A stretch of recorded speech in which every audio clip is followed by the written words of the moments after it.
Joining us on the show this morning to discuss issues the PDP raised about dealings by Alpha Beta amongst other concerns of the party is Frank Shuaibu, Special Assistant on Public Communication to the Atiku Okowa Campaign Organization. Welcome to the morning show. Morning, how do you do? Morning, Frank. Well, I see you guys have been throwing everything in the kitchen in the direction of the APC presidential candidate. And you specifically mentioned Alpha Beta, which Ayo referred to just now. And I had pointed out before you joined us that the same man who was a former MD of Alpha Beta Consulting, has since recanted. He has settled out of court with Shuaibu Tinubu, and it looks like you guys are not aware that the gentleman, in fact, penned a piece in which he was praising Shuaibu Tinubu as the best candidate, best person for the job of the presidency of Nigeria. And yet, about the same time, you were quoting what the same man said previously in a dispute with his former principal. Was that out of mischief? Dr. Ruben, No, Dr. Ruben. There are two things there, two principal things. The man, at the time he wrote that petition, with profound respect, had some claims and he made some demands. Those demands were met. At the time he wrote that petition, even the EFCC did not, look at the details of that transaction. The aspect that was settled out of court is what he was being owed and what he needed to get. That has been settled. That's not a problem. What I am saying and what we said yesterday was simple, clear and unambiguous. That a transaction left Alpha Beta Consulting for Summit Integrated Services Limited, a portfolio company, a suitcase portfolio company in the United Kingdom, owned by an unknown Colombian entrepreneur. And the issue is simple. The man resides with in fact, the man and his children are members of the board of directors of that company. And that company the man lives in Little Barranquilla in Colombia. That is a country of about 1,200,000 persons. Now, that is one location. Barranquilla, the Google will help you, is notorious as an export hub for heroin and cocaine. And it's been like that for years. What we are saying is that what is curious in that transaction, which Mr. Akpara did not even know.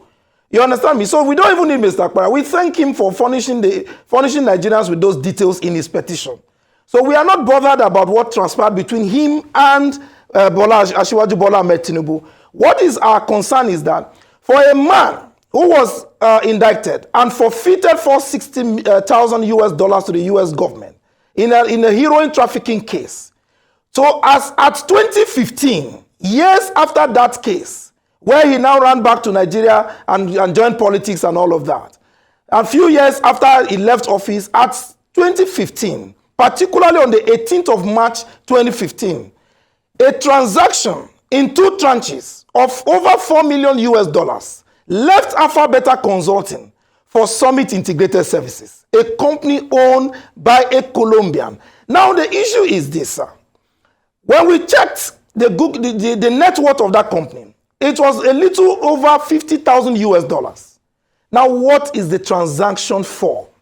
Is he paying for an undelivered consignment? Does he have an outstanding payment? Or is it for blackmail? So these are the issues. So and it's germane. It has nothing to do with Akpara's current position or disposition. After all, if I say you owe me money and you have paid me for what you owe me, you understand? You can turn around because after all, there were bedfellows before now. He was managing director. The idea for Alpha Beta, came from him. He sold it to Bola Ahmed Tinubu.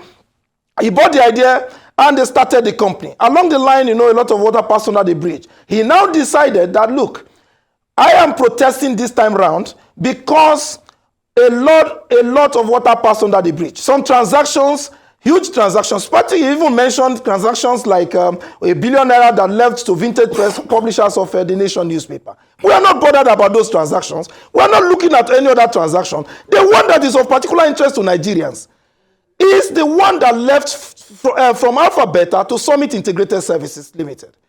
You understand me? The man is domiciled in Barranquilla. And that is why, in fact, this morning I will even tell you, Dr. Ruben Abati, you know, the other day, you know, you pontificated and you were looking at variables to see why this man talks about blah, blah, blue and all that, making those comments. Of course, two things are involved. Two things. I'll tell you. One is dysarthria. Dysarthria, for me, you know, is a problem that has to do with the nervous system. And when that happens to you, you know, there is a disconnect between the brain, the lips, the jaw, and the tongue. You are a professional in the English language, and I know that you understand where I'm coming from. You may not be a therapist, but then when you combine that with the language, you know, they speak in Barranquilla, in Colombia, the language of the drugs, the language of cocaine, and all of that, you will understand this. You see, our decorous demeanor, all this while, should not be mistaken for docility. We know what we're talking about. We know what it is. And that is why this time round, we have decided that, look, Nigerians must know that what is wrong is wrong. If a man, you know, when we talked about the issue of his forfeiture, criminal forfeiture of $460,000 before, now they say, oh, it's a dead issue and all that. This is a live issue. This transaction took place in 2015.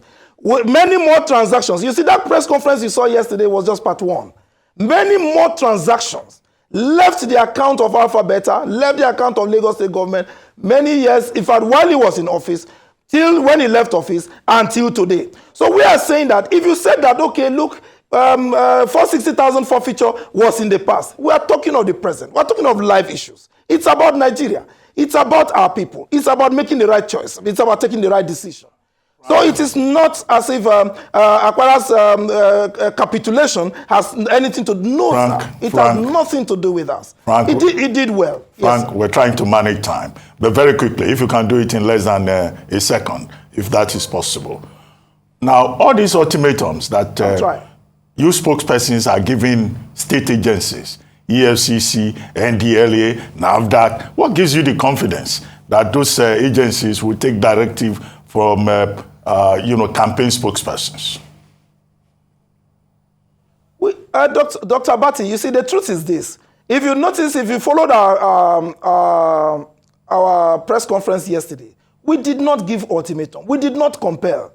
You understand? We are not as loquacious and like our opponents in the other party, you know, who use apparatus of the state, particularly when you serve in government. You're a minister of government, and you are asking, you are compelling against using obnoxious language to compel another state agent to say, you look, you give them 72 hours. We don't do that. We are not in a military state. We even told them, look, yesterday we referred to the Code of Conduct Bureau, for instance. The CCTV, the Code of Conduct Bureau and the Code of Conduct Tribunal, that said some time ago that, look, during the trial of Federal Republic of Nigeria versus Bukola Saraki, when they said that, look, our acquittal of not acquittal, our dismissal of the case against Bola Ahmed Tinubu was done in error. We said no problem. Bola Ahmed Tinubu is alive. And this is a live issue. So since he was not acquitted, why not still try him? Why not investigate him? It was an appeal. We don't give ultimatums. Okay, Frank Shuaibu, would like to thank you very much indeed for joining us on The Morning Show.